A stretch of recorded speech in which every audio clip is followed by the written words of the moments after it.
This is a great rivalry. This game matters more to us because it's Georgia. It matters more to our fans, and just say that out of all due respect. I feel that way in all of our sports. So, I thought Georgia played well. I thought Tom had them prepared. I thought they had great balance. I thought they had a good defensive game plan. You look at our numbers.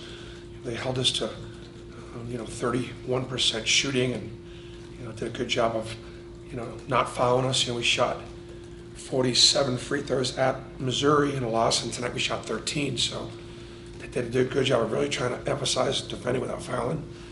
And so it's a great win for them. For us, we actually played better defensively. I thought we had greater effort, energy. Thought that we competed well. A couple of things that we didn't do is I thought we turned him over a little bit.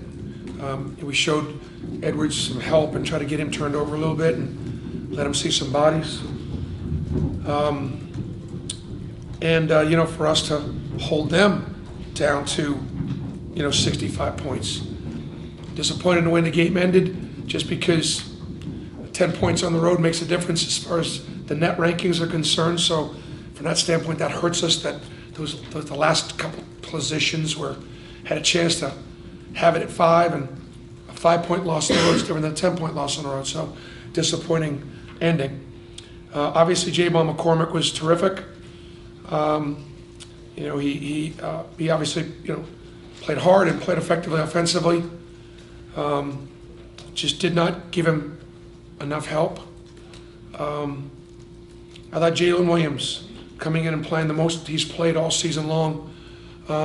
Again, is trying to find a way at the 3 and the 4 position, to make up for Isaac Okoro, who I think is as good as any player in our league. Raise your hand if you have a question.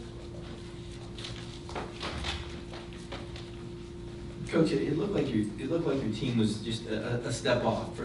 Georgia looked a little fresher. Is it just kind of getting into that wear and tear grind mode? You guys are coming off a road game in Missouri, long trip.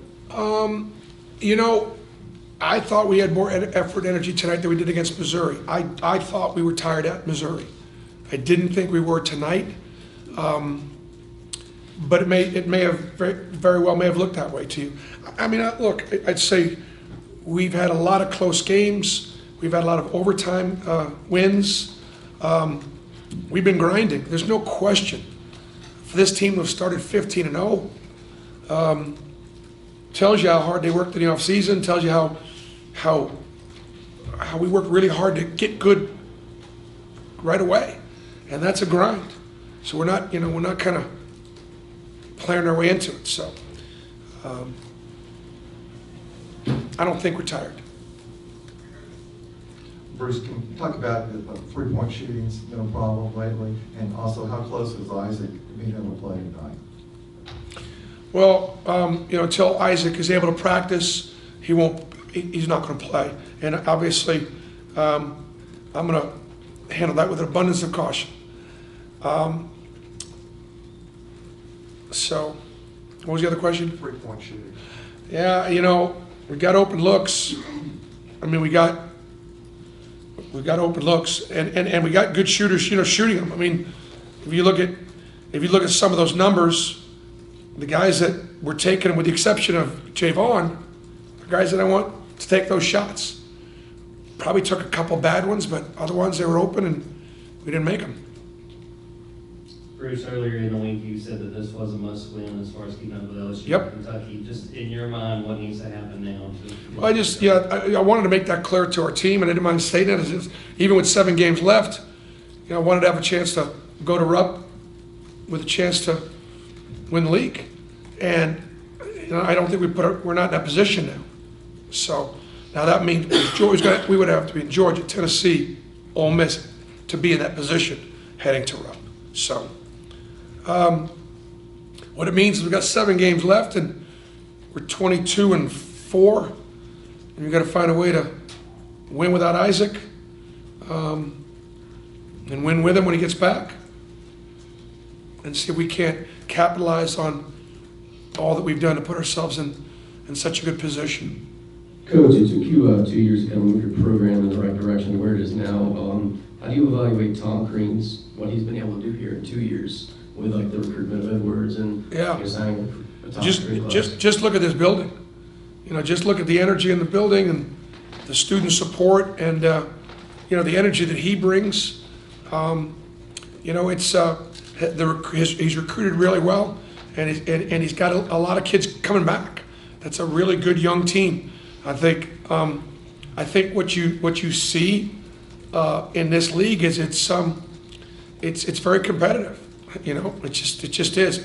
Back when I was at Tennessee, there were a couple of teams that weren't very good. Georgia was one of them. I'm not saying it to be critical; they just were.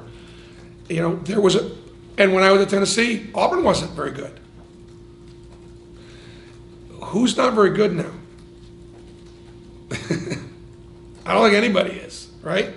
So the league's changed. 14 really good teams in the league with great commitment. But you know, Tom's got a program and a roster that can compete in the SEC, and I know he's trying to build towards a tournament.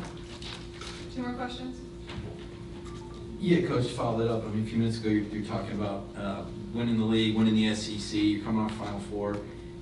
When you took over, you had 3 losing seasons in the SEC. How do you get through those early seasons? I know this is a big one for Georgia, but they've had some struggles. They lost 8 out of 9. What is the year 2 to year 3? What happens for a program as you rebuild a culture? Yeah, it's just a culture. It's got to be, you know, it is a rebuilding culture, and it's a work ethic. Adversity, it reveals character, and so your character gets revealed when you get beaten. And so I just think that it's, and then sometimes, look, the last couple of years, we've had a few more guys that were here those first couple of years that lost those games. You got to feel, you got to eat some of that for a while. It don't taste good, and then you do something about it the following year, or if you can manage like we were able to last year at the end of the year, right? We won 12 straight. So it can happen. Any more questions? All right, thanks, Coach. Thanks.